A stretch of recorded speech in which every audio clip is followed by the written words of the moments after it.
Good evening, class. I am Daniel Pestich, and I will be talking to you about and trying to persuade you to understand the importance of depression and that you may not always know what someone may be going through.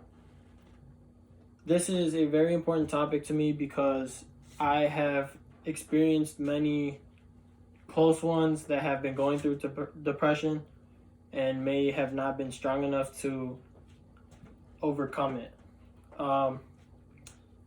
Has anyone ever felt like they had nobody there for them? They were going through so much that it was just like, oh, do I give up or am I able to do this? Well, I'm going to go talk to you about how to maybe overcome that or to get help and spread awareness of depression and how important it is. Today, I'll be telling you a personal story about my cousin who experienced a very bad depression. Maybe can even call it a major depressive disorder. And due to his mother and father who had passed away about 6 months before some events took place. His father was having trouble breathing and he was older, but he had a close bond with his father and both his parents. And his father had passed away, and then less than or maybe a month later, his mother had a very bad breathing problem. This was in September of 2016 and October of 2016. So several months went by, about 5 or 6 months. He was depressed. His family was always there for him, making sure he was okay around him. And that may not have been enough. Sometimes it may be hard to understand or see that somebody is depressed or going through a lot, and they may seem like they're okay, everything always joyful and always having conversation, never seemed like they were sad. Well, that's why you should always try to do your best to talk to them and always ask people how are you doing, so that they know that you care for them and that they know that you're there for them. One night that we thought that everything was going well, he was going to therapy, everything, and we're always checking up on him. Well, we found out that he wasn't strong enough, and he felt that his time was he felt that it was his time. So after that had happened, we got bad news that he had committed suicide, and it was hard for him through feeling like he never had anybody. He didn't have a family, kids, a wife. He only had his sister and his nephews, which that's enough. But he may not have felt like that was enough. So when we found out that the next day that everything had happened, that's when it came to me like that's a serious issue. Have I ever felt that maybe I was depressed? Has anybody that I've known or been close with other than my cousin Michael, have they ever been depressed and I never noticed? Well, this was coming to me maybe one day, maybe you should always check up on everybody and make sure they're okay. I will be talking to you about facts about depression, some symptoms or risk factors, spread awareness about how you may see it, how you may see that somebody may be depressed, and offer and give you statistics on the different depressions and how many people may have it. First, I will start by giving a few facts about depression. First, there's several different types of depression. There's major depressive disorder, there's persistent depressive disorder, there's bipolar depressive disorder, seasonal depressive disorder, which is when the season changes, it makes several people become depressed, which that doesn't always come to me how it makes so much sense, but everybody has their own ways of feeling. So if it happens, there's postpartum depression, which has to do with mothers of new births, or even fathers, they become depressed weeks after the birth. Or also psychotic depression. The psychotic depression includes hallucinations, delusions, and paranoia. Now that I have given facts about depression, I will talk about the symptoms and risk factors. Some physical symptoms, there's physical symptoms and emotional symptoms. Some physical symptoms are insomnia or oversleeping, feeling fatigued most of the time, decreased appetite, or even increased or gain weight or loss of weight. Because many people don't have their appetite, so they're not gonna, if they don't feel like eating, a lot of times this can go on for days. It can go on for a long period of time. So them not eating, they'll lose a lot of weight, or them eating a lot because of their depressive episodes, they will eat a lot. Now, some emotional symptoms are anxiety, easily angered or irritable, not wanting to do anything, or even maybe thoughts of suicide or death, like I gone over earlier. Some risk factors may be low self-esteem, or any type of disorder. Also, maybe anything like sexual or physical abuse. Sometimes people are like depressed over that because they feel like not disgusted, but like, how did it happen, or like sad about it.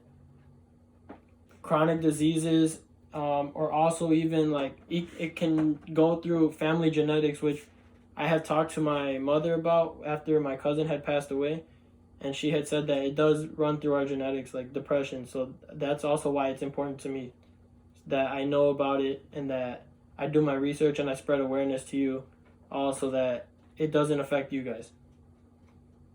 I will talk more now about the statistics of depression, and to show why it is so important that you check on everybody around you in close relations.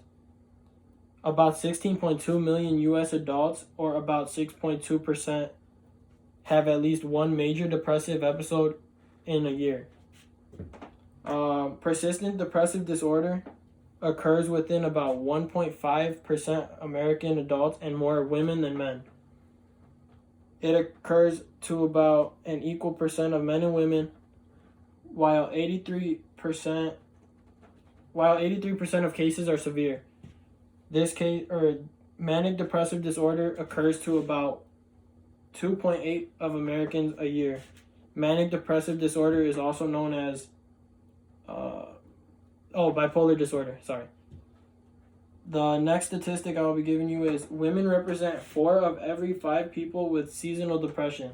So seasonal depression, like I said, from switching from fall to winter, or a lot of times winter to spring, because the weather changes so much that people go through a depressive episode. About 80% of new mothers go through postpartum disorder, which again I said was when a mother is new to has birth, and a lot of times this takes place about within 3 months of the birth. Also, not only mothers, but 10% of new fathers also go through this. 1 in 13 people will experience a psychotic episode before the age of 75. So, again, psychotic episodes psychotic depression is when you have hallucinations or delusions or paranoia. Next, I will talk about how to treat depression. So there's not many ways to treat it. There's a few, but one of the ways may be antidepressant medicine or medications, and another one is psychological counseling. So again, even just like psychological counseling, you don't always have to go to somebody who's been through everything, like counseling. Like, you don't have to go to a therapist or anything. You can even simply go to your friends, talk to them.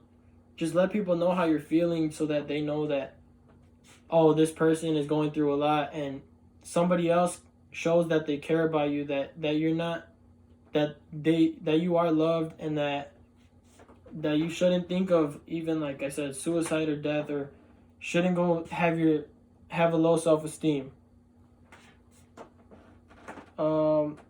Now I will talk to you about the statistics on the treatments.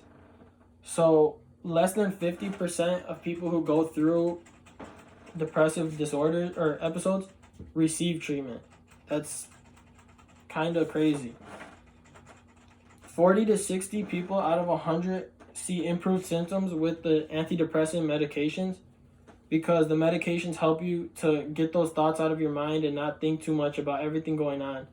So my cousin had gone through his depressive disorder, and he was taking medications, but they don't always work.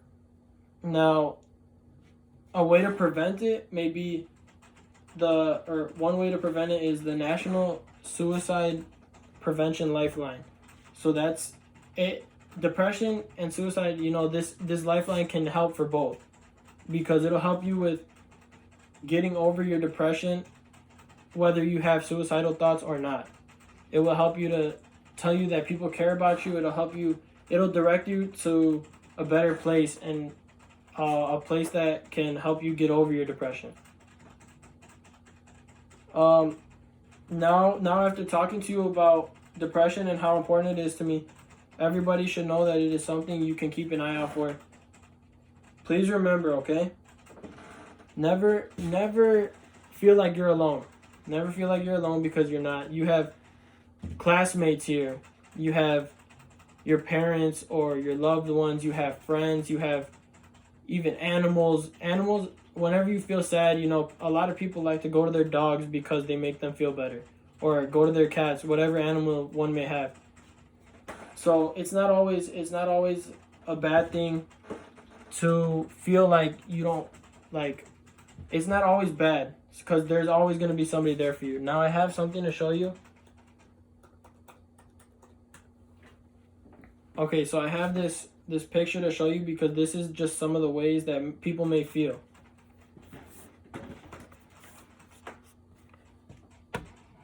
So depression.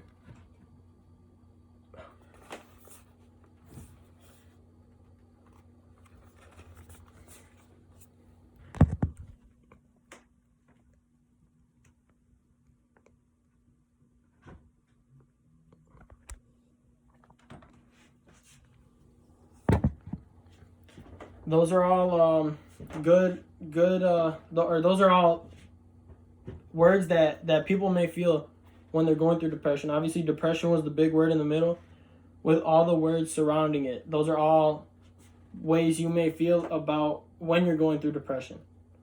So never feel like you're alone again, like I said. And now, just like I said, be strong if you ever feel depressed. Always go to somebody. Don't feel like you're ever alone, because you're not. I don't want anybody to ever go through something that like I have in my past, and it's not the best, but you overcome it. You'll always feel like, man, is there something I can do better? But don't worry, because there's always going to be people there to help you. Okay, thank you. Have a good night.